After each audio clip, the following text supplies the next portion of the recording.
Okay guys, make sure to like, comment, and subscribe. Now, fasten your seatbelts. Here we go. Okay guys, I'm back and it's Wednesday, May 27th. I had to think about that for a second. And it is 10:21 p.m. Eastern time. So what we're going to be doing is catching up with the news. And I just realized, actually, I had put this together and then I realized that Q had been posting today. But today, honestly, if there was a contest for the person that had the worst day, I think the prize would go to me. I mean, unless one of you had your house burned down or somebody die, that would be worse. But other than that, I think I would win. So anyway, it's been a really rough day. So I have some news here and we're going to get caught up on that. Tomorrow I have to take my stepdad back to the hospital. Things are not going well. And but I am planning on posting tomorrow evening. It may be late around this time, but I will be posting, and I'm going to try to get us caught up with Q tomorrow because he's been posting today and he posted some yesterday, a few yesterday. So, all right, well, let's get going. But before we do, I want to thank Barbara B. in Cincinnati. I love that name and where she's from because it just all flows together so well. Thank you so much, Barbara. I really appreciate it. And I enjoyed your little note there. So, all right, let's get into it because we've got a lot of really good news. I mean, I guess I shouldn't say it's all good news. It's not all good news. It's all very interesting news. Let's put it that way. Okay, so let's jump into it. And let me just check to make sure everything is recording okay, because after the day that I've had, I don't want to take any chances. I'm just saying. So, all right. And I would inform you of my day, but I can promise you it would depress you. So I'm not going to do that because you know what? You've got enough depressing stuff.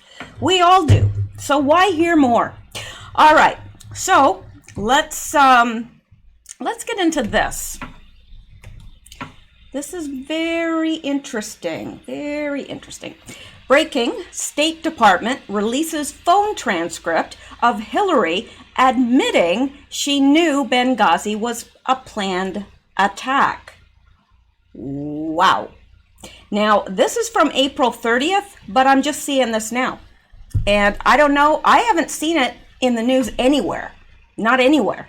So this is, this is pretty jaw-dropping news to be just floating around on some alternative sites. You would think that the mainstream media would pick up on this. So, oh, wait. Yeah, that's right. They don't report the news. Never mind. Okay, so let's take a look at this.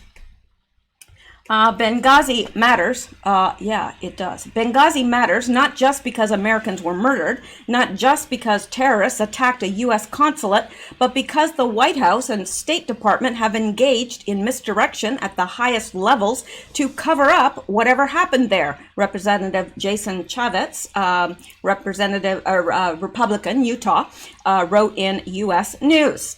The Gateway Pundit reports Secretary of State Hillary Clinton blamed an awful internet video for the deaths of 4 Americans in the terror attack on the U.S. consulate in Benghazi.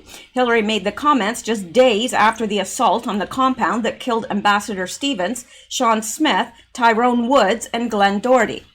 So, and let's just play this as a flashback. This has been a difficult week for the State Department and for our country. We've seen the heavy assault on our post in Benghazi that took the lives of those brave men. We've seen rage and violence directed at American embassies over an awful internet video that we had nothing to do with. It is hard for the American people to make sense of that because it is senseless and it is totally unacceptable. The people of Egypt, Libya, Yemen, and Tunisia did not trade the tyranny of a dictator for the tyranny of a mob. Now, not surprisingly, Hillary lied. The State Department released a phone transcript this week that proves Hillary Clinton knew this Benghazi massacre was a planned attack and not a protest. Judicial Watch obtained the documents this week. BizPac Review reported. The conservative political watchdog group, Judicial Watch, oh man, they really do phenomenal work, obtained a transcript, a telephone call between then Secretary of State and then Egyptian Prime Minister Hisham Kandil. We know the attack in Libya had nothing to do with the film, Clinton told Kandil. It was a planned attack, not a protest. Kandil agreed. You're not kidding. Based on the information we saw today, we believe that group that claimed responsibility for this is affiliated with Al-Qaeda. Breaking news, State Department belatedly releases new Clinton Benghazi documents. So, isn't that interesting? So, yeah, not exactly all over the news, is it? But I think that it should be. Maybe that's just me. No, it's not just me. People, the sad thing is that the people that are not awake are not even aware of the news they miss because they're listening to people like Don Lemon, who has got to be, well, I don't know if you've heard his latest, but that man needs help. Like, he needs help. Anyway, let's go back because there's more. All right, let's look at this. Now, this is a little alarming as well. DNC fraud suit. Attorney seeks protection order after 3 attorneys associated with Wasserman found dead. I'm sure it's a coincidence, right? I'm sure it is. People associated with Hillary and Bill Clinton have been dropping dead of unusual and bizarre circumstances for years. Some were beaten to death in apparent robbery, but nothing taken, or murdered in a hail of bullets. Others ruled a suicide by shooting themselves in the back of the head. The Clinton dead pool list of cases of coincidental, accidental, and suicidal death has been growing at an alarming rate over the years, and now this. Fearing for his life as colleagues and attorneys drop dead around him, DNC fraud lawsuit attorney Jared Beck, attorney for the plaintiffs in the DNC fraud lawsuit taking place in Miami, seeks protection order from court, citing dead lawyers Seth Rich's unsolved murder and Sean Lucas' untimely death. On June 28th, the Miami-based law firm Beck and Lee filed a class action lawsuit against the Democratic National Committee and DNC chair Debbie Wasserman Schultz. There are essentially 6 legal claims we are asserting in this lawsuit on behalf of the composed class members, said attorney Jared Beck in a YouTube video announcing the lawsuit. The first is a claim for fraud against the DNC and Debbie Wasserman Schultz based on the revelations from the recent Guccifer 2 documents purportedly taken from the DNC's own computer network. The Guccifer 2 documents include internal memos in which the DNC broke legally binding neutrality agreements in the Democratic primaries by strategizing to make Hillary Clinton the nominee before a single vote was cast. Now, I know this is totally off topic, but I love her hair there. I wish my hair, which is just one big frizzball right now because of the heat and humidity, but yeah, I love that when all the curls get kind of bundled together. Okay, I know it's way off topic, but indulge me. 3 high-profile attorneys have been found dead in Debbie Wasserman Schultz, Florida district in the last 2 weeks, prompting the plaintiff in the massive DNC fraud lawsuit being held in Florida to request protection from the court for the plaintiffs, their witnesses, and their families, your Newswire reports. While the DNC fraud lawsuit has been hit with a mainstream media blackout, well, that explains a lot, doesn't it? There's a mainstream media blackout on all news, really. I mean, the only thing they report is Orange Man bad. That's all they want to report. And beyond that, it doesn't matter how newsworthy it is. You're not going to see it. While the DNC fraud lawsuit has been hit with a mainstream media blackout, the case continues to unravel the corruption at the heart of the Democratic National Committee, and with the discovery phase still to come, the skeletons in the DNC's closet have never been closer to receiving a disinfecting dose of sunlight.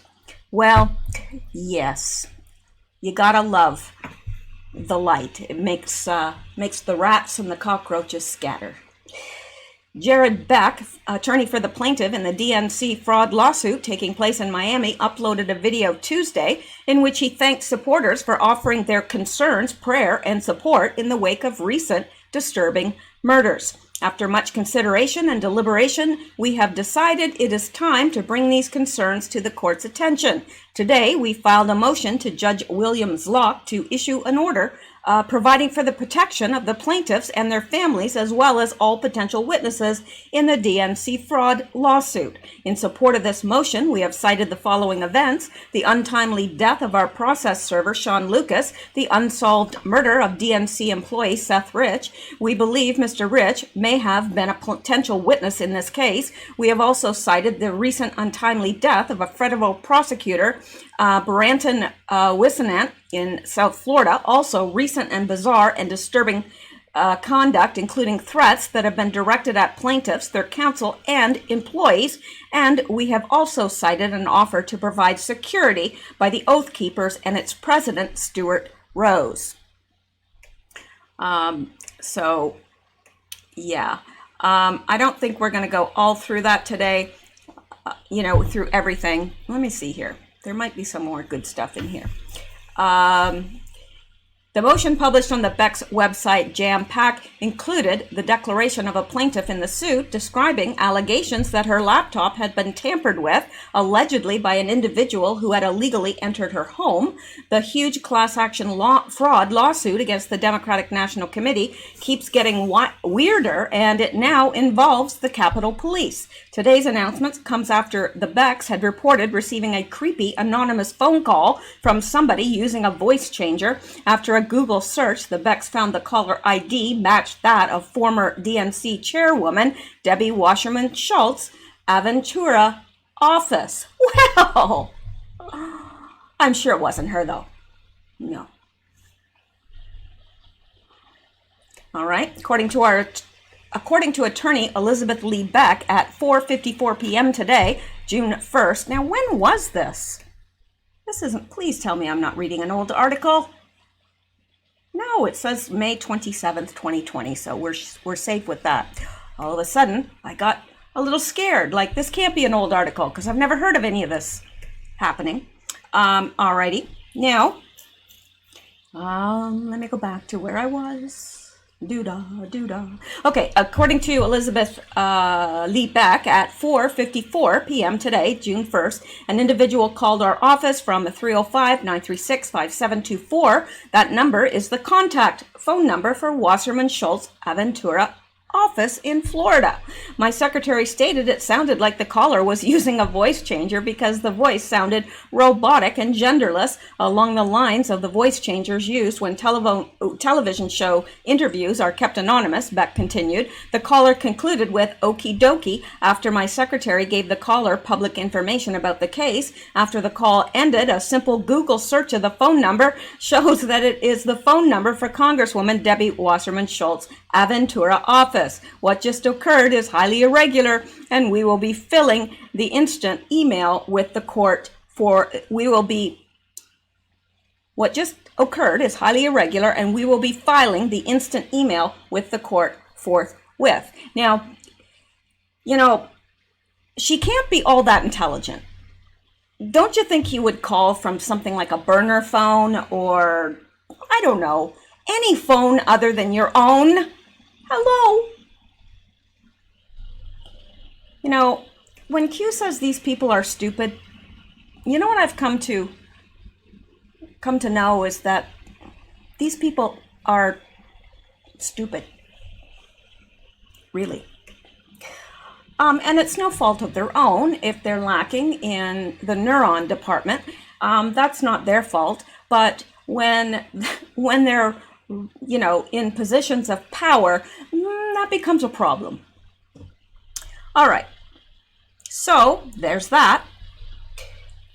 But wait, there's more. Oh my. These people are just so easy to troll, aren't they? But anyway, Politico, Fauci says he wears mask as symbol of good behavior.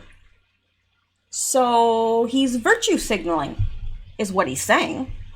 The remarks from America's top infectious disease expert comes as the president refuses to yield to pressure to cover his face at public events. Good for him. And hang on here. Hang on. I overshot the mark.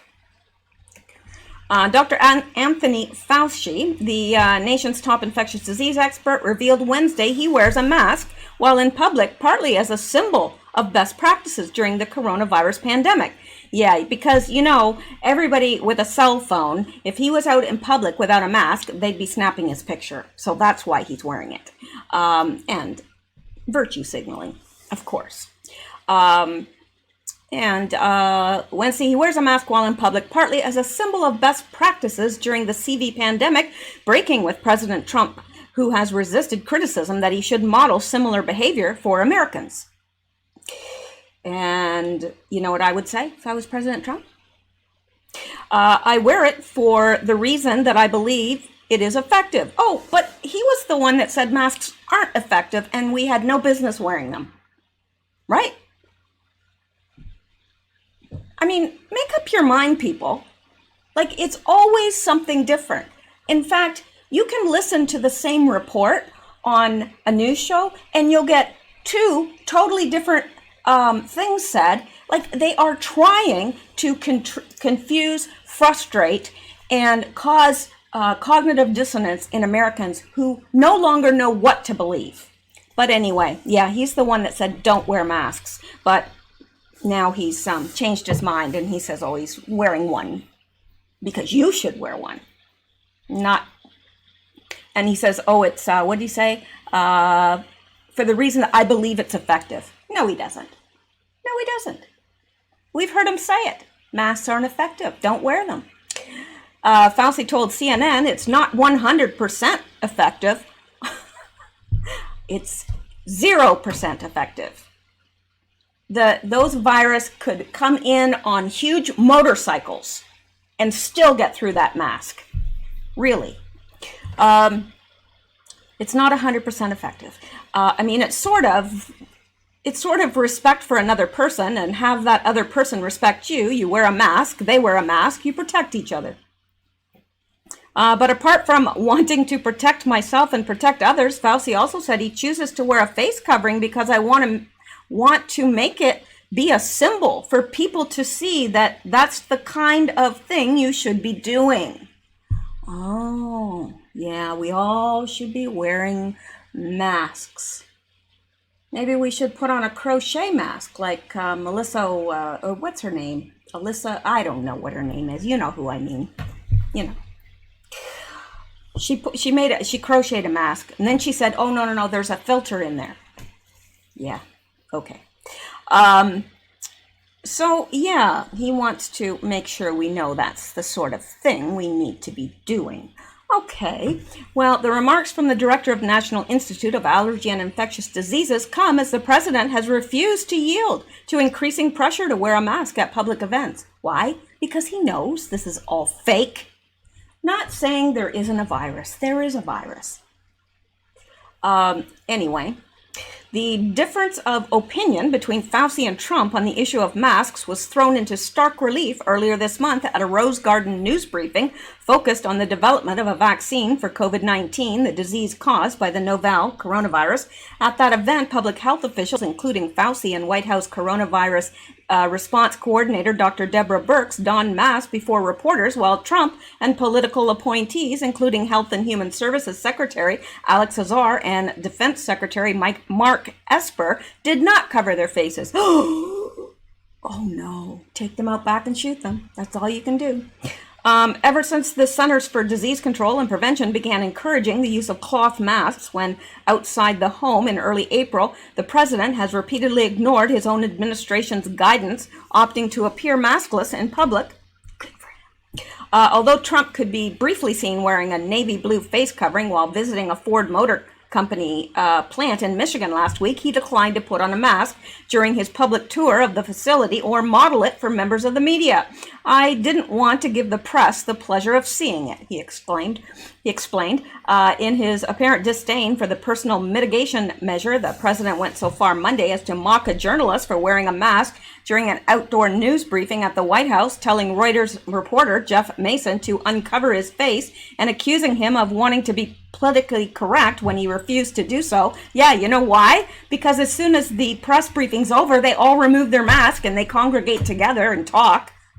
So, yeah, he's a hypocrite. And that's why he's doing it, to be politically correct and to convince everybody this virus is going to kill us all. That's what they're trying to tell us. Public health experts and congressional Democrats have expressed frustration over Trump's aversion to mask wearing, while former Vice President Joe Biden, the presumptive Democratic presidential nominee, has embraced face coverings and called Trump an absolute fool for belittling the preventive practice. It's not effective. Talk to anybody in the medical field. It's not effective. The virus can get through those masks, and your eyes are uncovered. The virus is just as likely to enter in through your eyes. Yes, that's a fact. It's so crazy. This whole thing is so crazy.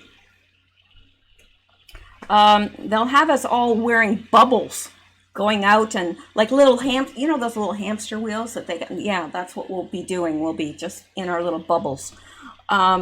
After Biden wore a mask Monday to visit a veterans memorial in Delaware, his first public outing since mid-March, Trump retweeted a message seemingly ridiculing his likely general election rival. Biden responded to the barb in an interview Tuesday on CNN, asserting this macho stuff exhibited by Trump is costing people's lives, and added that presidents are supposed to lead, not engage in folly and be falsely masculine. Oh, Joe, sweetheart. Trump is not falsely masculine.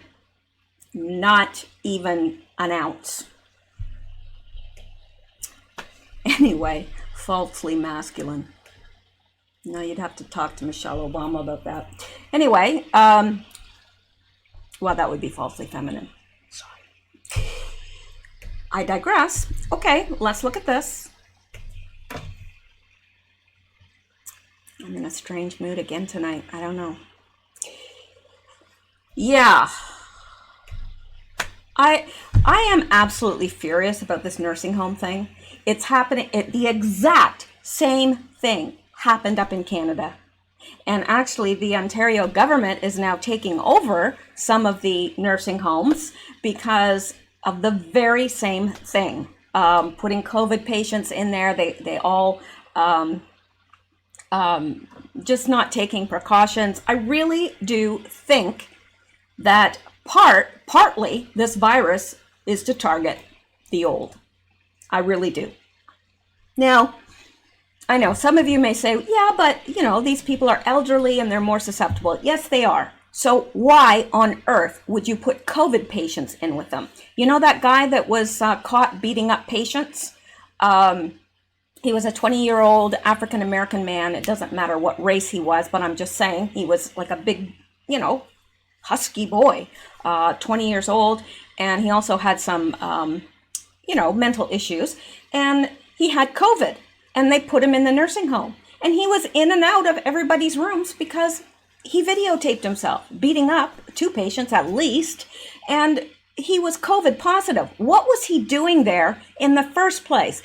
Then you've got this piece of work saying it's the nursing home's fault. That's what, because everybody's upset with him now because they realize what he did and why. I think people can put 2 and 2 together. We're not stupid. And really you would have to be a complete moron to not realize that if you put a COVID patient in with a bunch of elderly, they're going to get the virus because it goes up into the ventilation system. The same nurses are in and out of rooms. They don't have isolation units in a nursing home. So what else? What other reason could there be when there were lots and lots of empty hospital beds? Please tell me one reason why it was necessary to put a young person that is COVID positive in with a bunch of very vulnerable elderly people. What did you think was going to happen? No, really, what did you think was going to happen, Como? I mean, really, I don't, these people can't be that stupid, but they can be that evil. And that's the conclusion I've come to, because I don't know anyone, even people I know that really are not, they're borderline. They're not the brightest bulb, but they're good people, good moral people. Even they could see that. So, yeah, so let's listen to the excuse he's making now. It's the nursing home's fault. Right. For following his orders? It's their fault they followed his orders? What? Let's listen. The nursing home, the obligation is on the nursing home to say, I can't take a COVID positive person. I'm too crowded, I'm too busy, I don't have enough PPE, whatever the answer is, doesn't even matter. It's, if they say I can't take the person, they can't take the person. So that's how it works. The nursing home, the obligation is on the nursing home to say, okay, now it's just starting over again.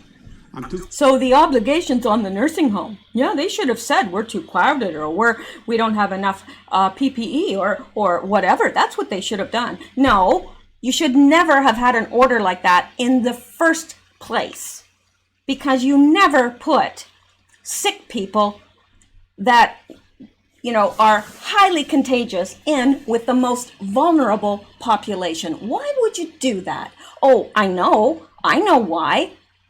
I know why, exactly why. Because the state is struggling for money. That's right. Yeah. I don't know. I honestly believe he should be charged with murder. He murdered those old people. He did. It was his policy.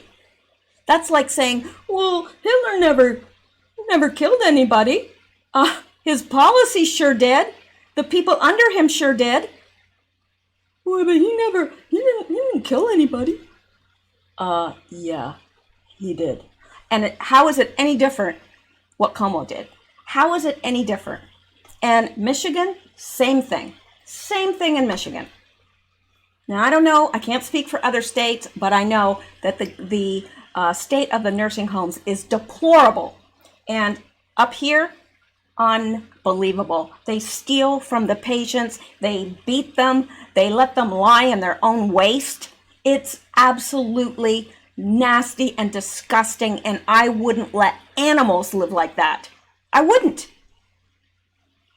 I would never let an animal that was sick wallow around in its own waste. Are you kidding me? No, I would lovingly take it, bathe it, take it to the vet, see what's wrong. If it's old, maybe the best thing is to euthanize it, but certainly not a human being. But yeah, that's what's happening in our nursing homes, and nobody cares. And you know why nobody cares?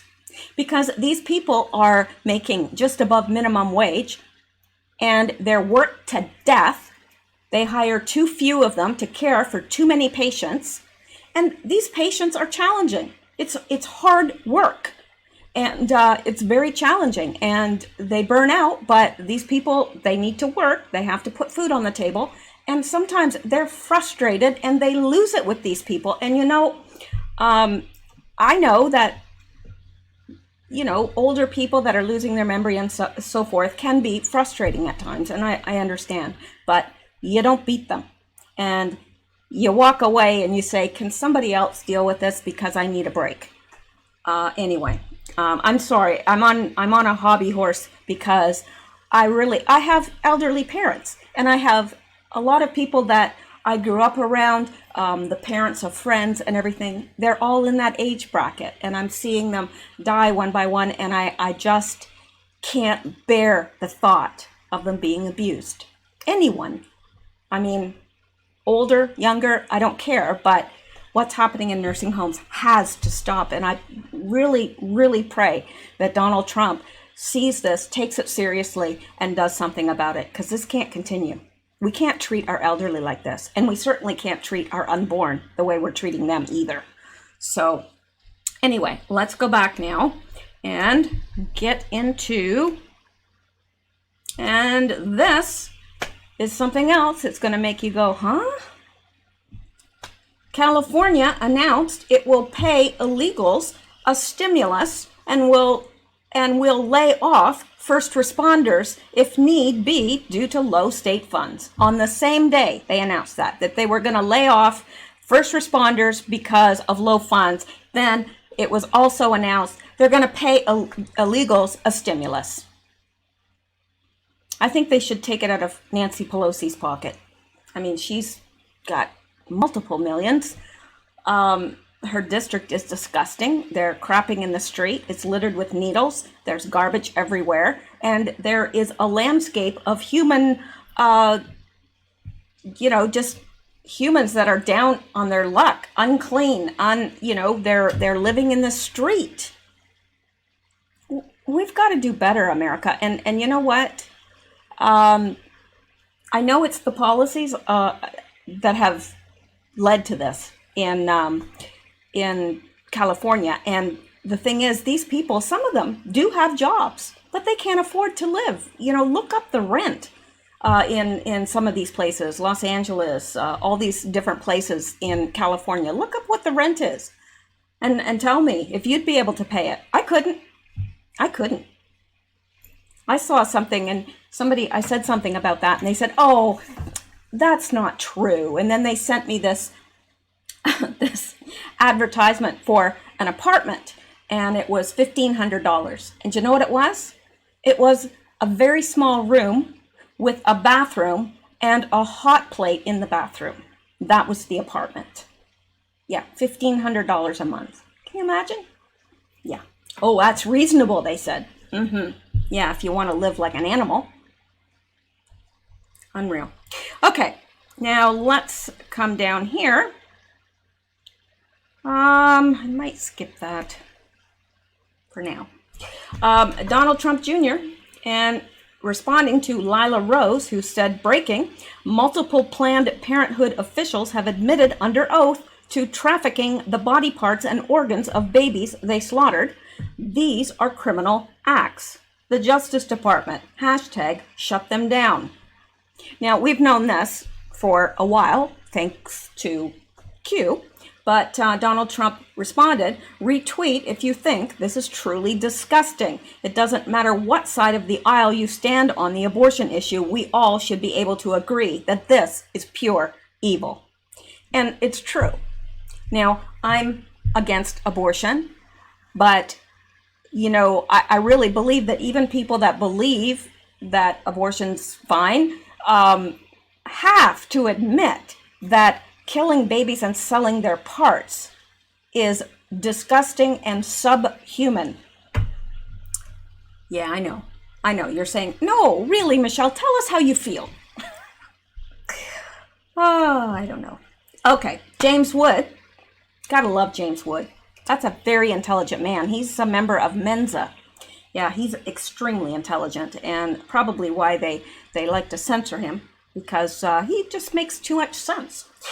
Anyway, this guy, you've probably heard of him. He's a, hang on, let me read this first. James Wood, Twitter is considered a forum, not a publisher, thus protected from litigation. This purported tweet is by the head of site integrity. Yeah, the head of site integrity at Twitter. What algorithms will he initiate to strangle conservative speech under the shield of forum immunity? Will he be biased? Well, let's read what he has to say, and then we can determine whether we think he might be biased or not. He says, yes, that person in the pink hat is clearly a bigger threat to your brand of feminism than actual Nazis in the White House. He's the head of site integrity. Yeah. I'm sure his judgment is totally unbiased. He thinks there's actual Nazis in the White House. Should take him on a tour and just, show him behind every bush. Look, no Nazi here. Oh, no Nazi there. Crazy. Okay. Oh, and get this. Speaking of Cuomo. Yeah.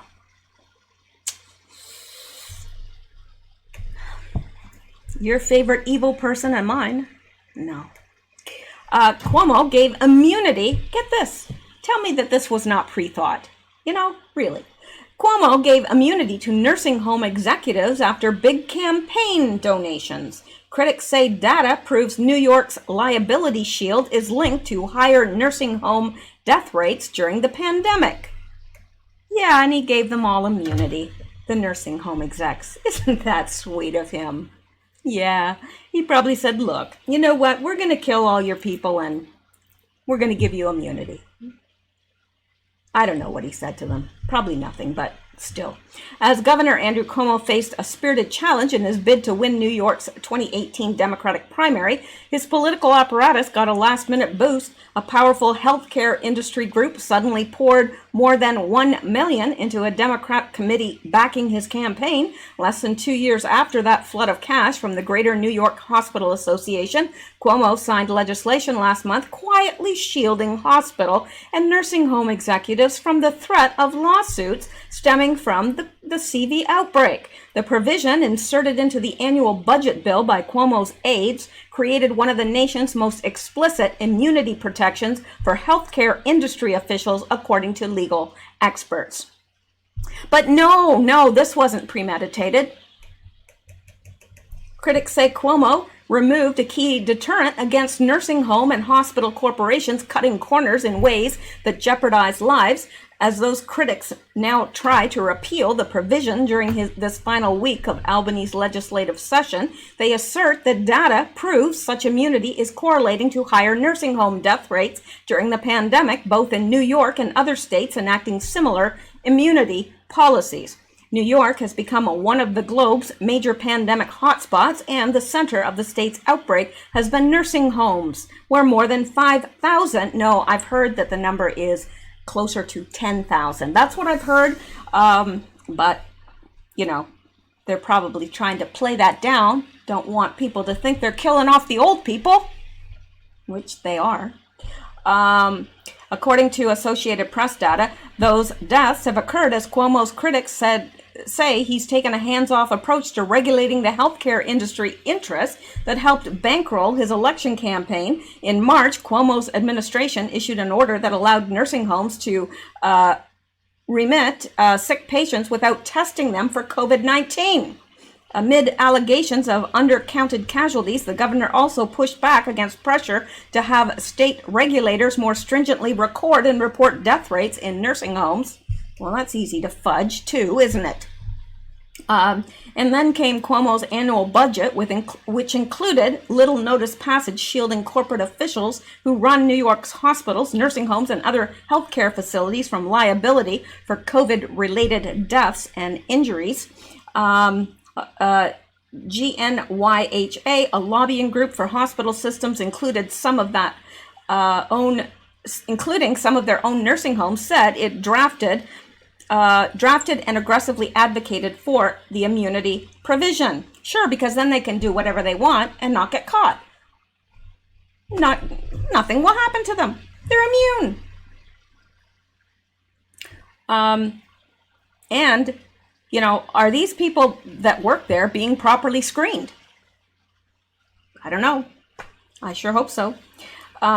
including some that own nursing homes, said it drafted and aggressively advocated for the immune provision. The new law declares that top officials at hospital and nursing home companies shall have immunity from any liability, civil or criminal, for any harm or damages alleged to have been sustained as a result of an act of omission in the course of arranging for or providing healthcare services to address the COVID-19 outbreak. So basically, they can do what they want, and if their negligence leads to death, oh well.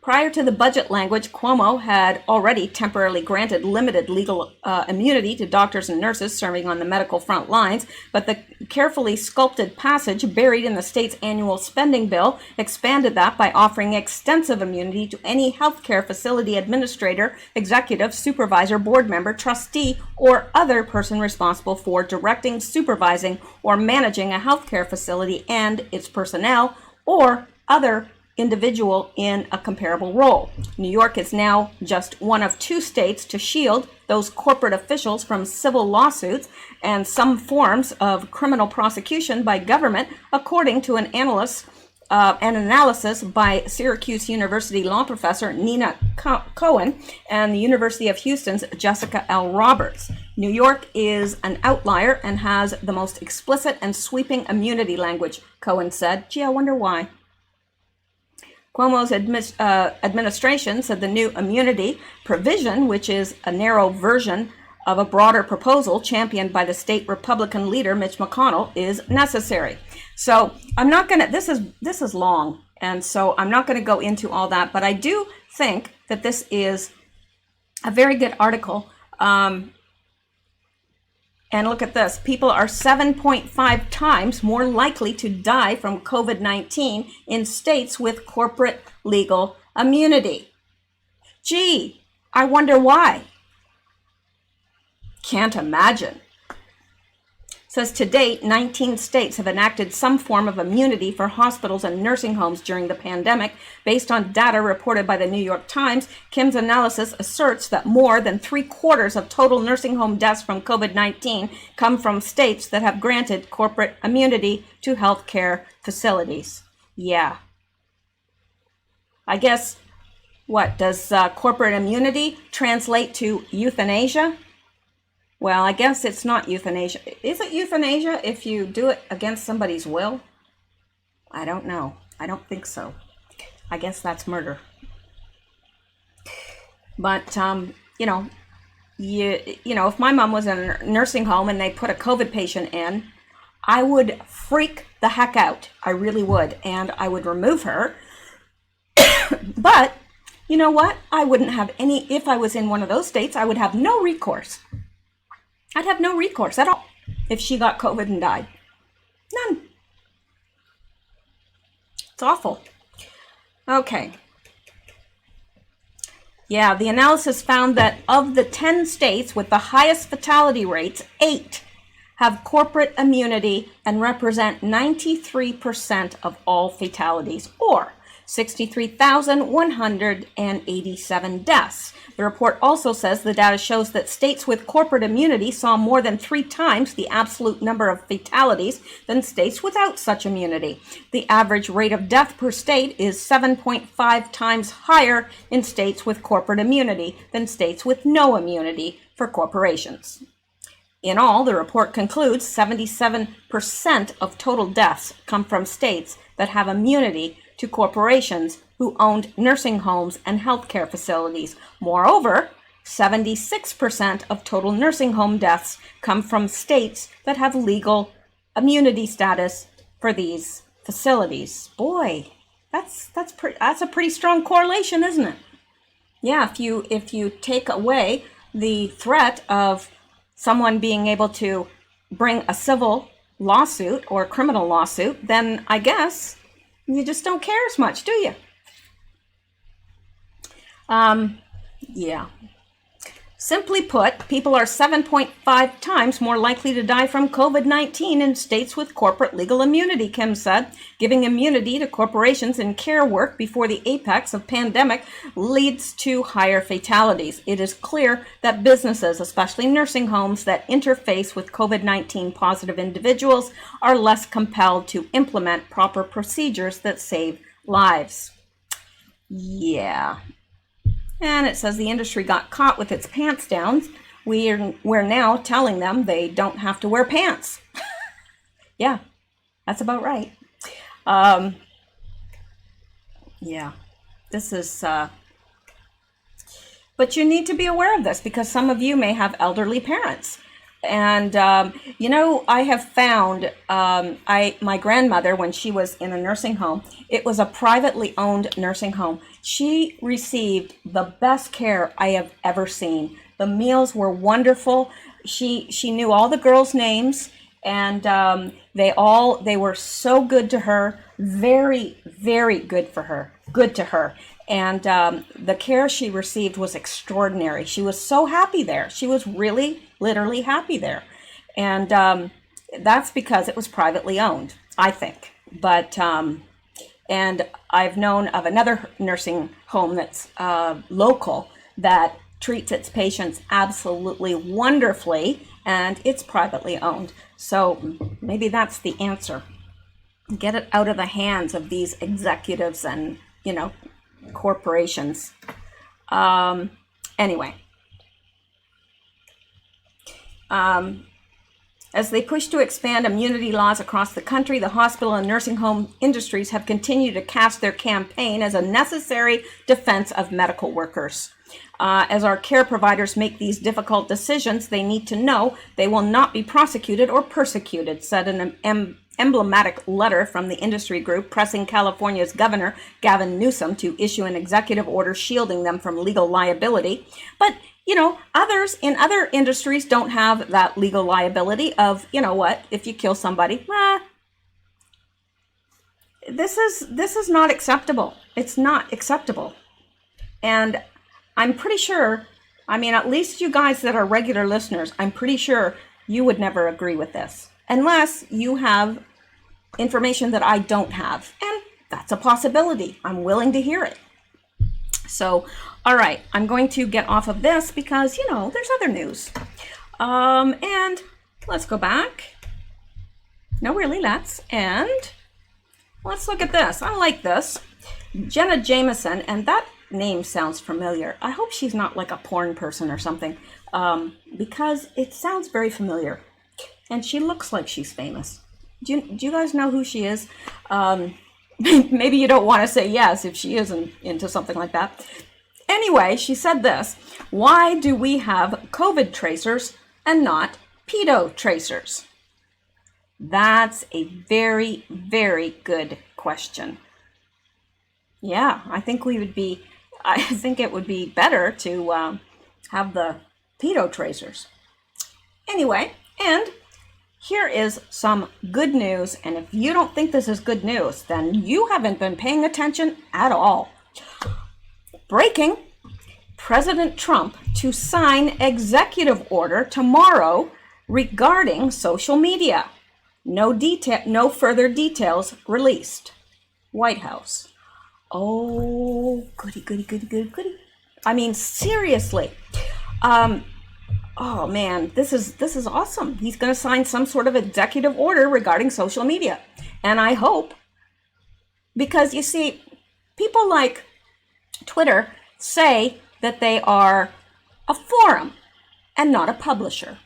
However, they are adding their editorial content to people's posts. Like, they now have a warning on President Trump's posts.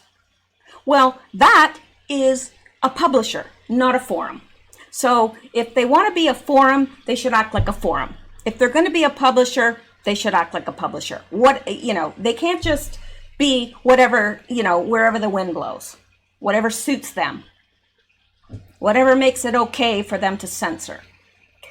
All right. So, and I'm going to, one more here, and I am going to call it a night because it has been a day. All right. Let's look at this. I know you'll find this hard to believe, but this is from Breitbart.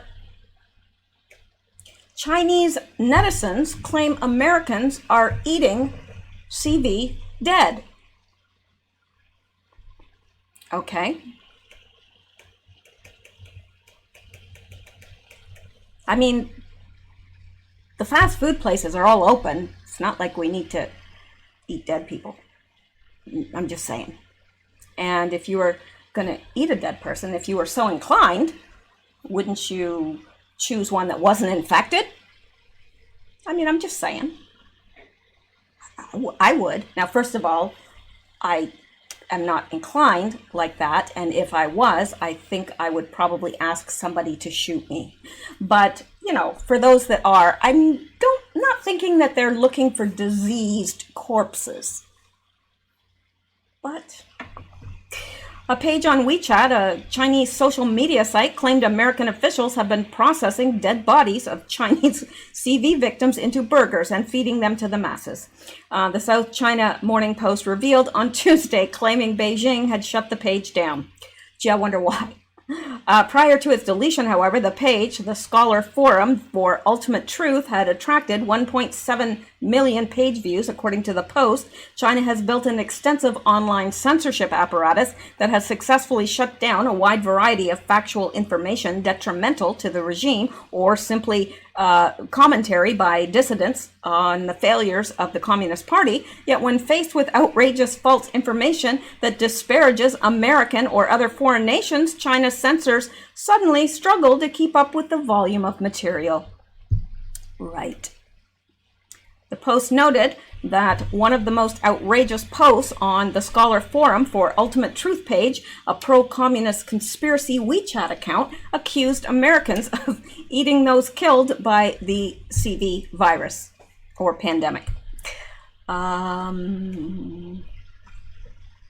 Seeing as, okay, so, yeah, like most of these people are very elderly that die, and, you know, their corpse would be infected. So what are the chances that that's true? 0. Okay. The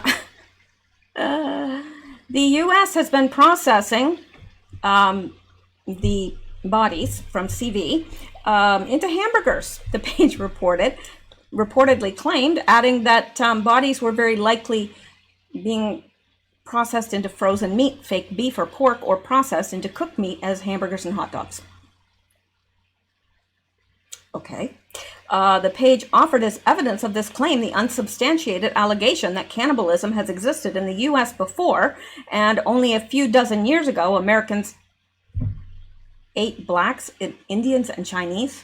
That's news to me. I mean, we do know that they have a penchant for babies, but yeah, this is just out there.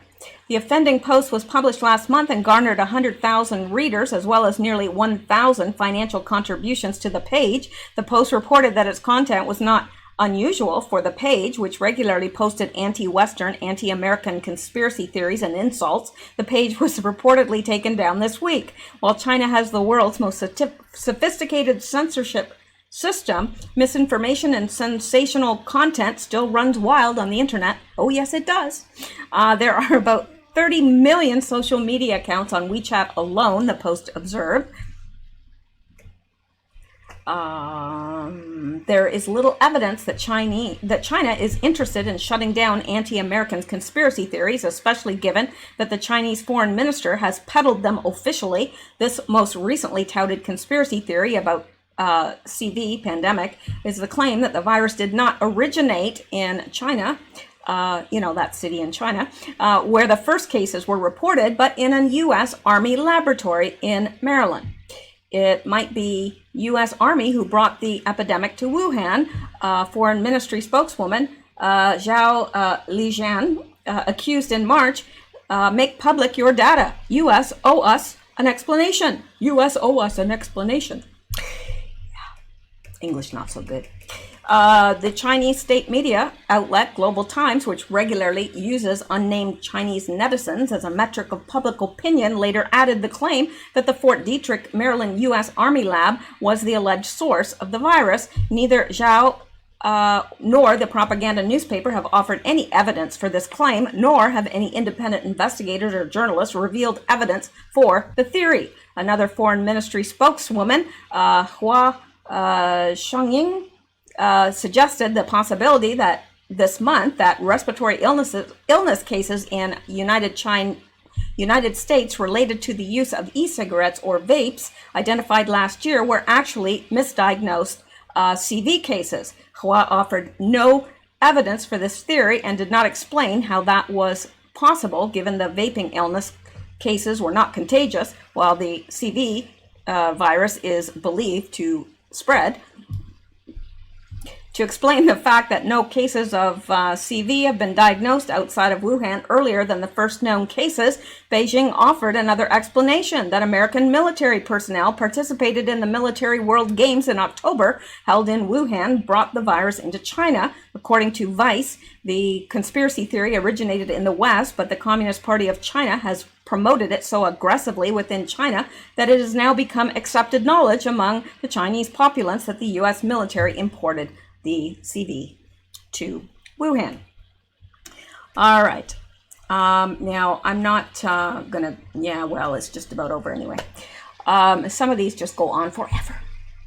The false information promoted by Chinese official channels contrasts significantly with what its censors act decisively to remove from venues like WeChat. Perhaps the most outrageous example of censored content in the past year is the medical information posted on WeChat by Dr. Li Wenyang, a Wuhan doctor. Li was among the first doctors to identify and diagnose CV infection and shared tips with other doctors on wearing protective gear. WeChat rapidly censored his tips, even though he shared them only with other doctors and not the public, and detained Li, forcing him to issue a humiliating public apology for the information. Li died in February of CV infection. He was 34. All right. Well, that is it for tonight. There is a lot of news out there happening, and it's very difficult to keep up with it all. So if I miss anything, it's not because I don't think it's important. It could be just that I haven't seen it or whatever. So if you have things that you think are very, very important, and some people have sent me things recently that looked very interesting that I want to look into, just shoot me an email or put it in the comments. So, all right. Well, I think that's it. I think I'm going to leave that other one for tomorrow. Okay, one last thing, and then that's it. I want to show you this while we're here. Okay. Now, you're probably saying, well, what's this? And the website is, and you can peruse it yourself, is UN New World Order. UNNewWorldOrder.org. And yes, it's official. So it says, let's take our planet back. Yeah, not the way we have in mind, I can assure you. The United Nations New World Order Project is a global, high-level initiative founded in 2008 to advance a new economic paradigm, a new political order, and more broadly, a new world order for humankind, which achieves the UN's global goals for sustainable development by 2030. So what is this? This is Agenda 2030. That's what this is. And look at this, and the happiness, well-being, and freedom of all life on Earth by 2050. The happiness, well-being, and freedom of all life on Earth by 2050. Well, the good book says there will be no peace until Christ returns in person. And let's look at these, okay? The first thing, and these are the initiatives, okay? So let's take a look at these real quick. I shouldn't have left this till last, but I did. Happitalism. And I know you're thinking, what the heck is that? Happytalism. Happytalism is a new economic paradigm which places happiness, well-being, and freedom at the center of human development models, systems, and all life. Now, I know you're thinking, well, that sounds good. Right. I'm going to have to, bring the points for Agenda 2030 because you will be gobsmacked. I can't think of another word. And UNIDO, United Nations International Day of Happiness. The United Nations International Day of Happiness, UNIDO happiness, recognizes happiness as a fundamental human right and goal and is celebrated every March 20 forever. And Sustainable Development Goals, with the rainbow there, symbolizing the Noahide laws, which is another thing that I've got to cover at some point. UN Global Goals, advancing a new economic paradigm of happytalism for humanity, means mobilizing 30 trillion toward achieving the 17 UN Global Goals, 169 targets by 2030. Well, let's see. What are the UN? I wonder if they list them. 17 goals.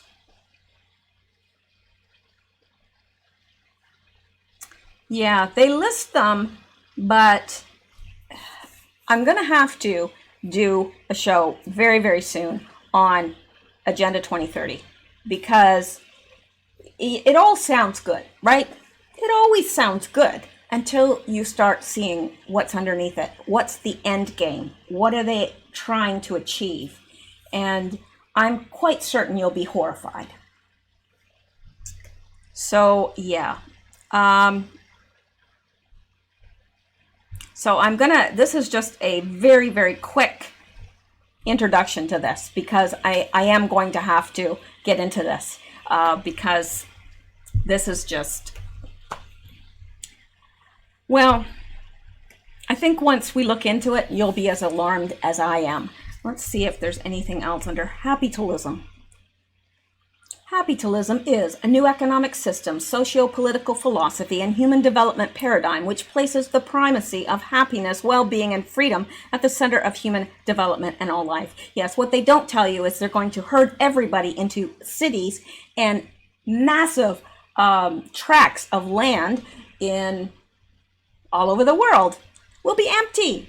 Now, the elite will be able to enjoy it, but we won't. We'll be in very, very tiny little compartmentalized little units in a city. Yeah. Very much like the Green New Deal, which isn't a new deal at all. So let's come down here. Sign up to renew the white paper. No, thank you.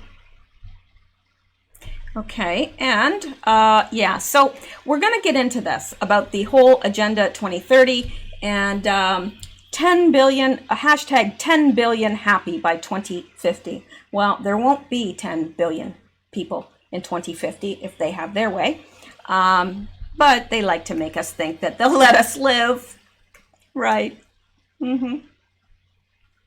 Just like they're letting the old people win. So, yeah, that's what I'm going to, I need to do that very, very soon because this is getting, it's getting more pronounced. It really is. Now, I believe we're living in the last days. You may not, and I can respect that, you know, but I do believe we are. And I think that it's getting very, I mean, it's just like reading the book of Revelation. So, to me, anyway. And I've spent years and years and years studying it because I was always fascinated by it from the time I was a child. But anyway, let's come back and visit this and visit Agenda 2030. And perhaps then I will be able to lay it out why this is so disconcerting, to put it very mildly. All right, so that's it for tonight. I am going to go and This is going to be an early night for me. I don't usually go to bed this early, but I'm going to, when I finish this and get it uploaded, I think I'll be asleep before my head even hits the pillow. So anyway, that is it for tonight, and thank you guys so much for listening. I appreciate it, and I appreciate all the kind remarks and the comments and the prayers. I really do. So I will be back, Lord willing, and tomorrow, hopefully. But again, it might be late. It might be around this time of night. So just for a heads up. But I will try and get us caught up with Q tomorrow. So there you go. Have a great evening. Please stay safe and keep seeking truth. Good night, guys.